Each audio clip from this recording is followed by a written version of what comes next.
Hello guys, ഒരു അടിപൊളി easy cooking video ആണ് കേട്ടോ.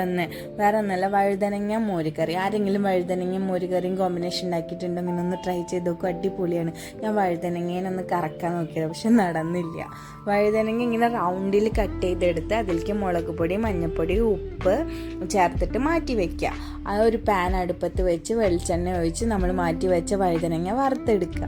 അങ്ങനെ ഫ്രൈ ചെയ്തെടുത്തതിന് ശേഷം അത് മാറ്റി വെച്ച് അതേ പാനിൽ തന്നെ വെളിച്ചെണ്ണ ഒഴിച്ച് കടുക് പൊട്ടിച്ച് വട്ടൽമുളക്, ചെറിയ ഉള്ളി, മുളക് പൊടി, മഞ്ഞൾപ്പൊടി, ഉലുവാപ്പൊടി ഇതെല്ലാം ഇട്ടിട്ട് ആ ചെറിയ ഉള്ളി നല്ലോണം വഴറ്റി എടുത്തിട്ട് മാറ്റി വെച്ച വഴുതനങ്ങ നമ്മൾ ഇതിൽ മിക്സ് ചെയ്ത് കൊടുക്കുക.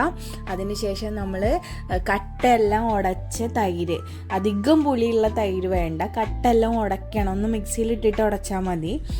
ഉടച്ച തൈര് ഇതിൽ ആഡ് ചെയ്ത് കൊടുക്കുക. ഉപ്പ് നോക്കുക, ആവശ്യത്തിന് ഉപ്പ് ആഡ് ചെയ്യുക. അടിപൊളി ടേസ്റ്റി വഴുതനങ്ങ മോരുകറിയാണ്. ഇത് മാത്രം മതി. ഇതും ഒരു എന്താ പറയുക, ഒരു ഓംലേറ്റ് അങ്ങനെ എന്തെങ്കിലും ഉണ്ടെങ്കിൽ അടിപൊളിയായിട്ട് നമുക്ക് ചോറ് ഉണ്ണാൻ പറ്റും. എല്ലാവരും ട്രൈ ചെയ്യണം. എനിക്ക് പറയുമ്പോൾ വായിൽ വെള്ളം വരുന്നുണ്ട്. എനിക്ക് ഭയങ്കര ഇഷ്ടമാണ്, മാമിക്കുട്ടിക്കും ഭയങ്കര ഇഷ്ടമാണ്. അത് നിങ്ങളെല്ലാവരും ട്രൈ ചെയ്തിട്ട് പറയണം കേട്ടോ.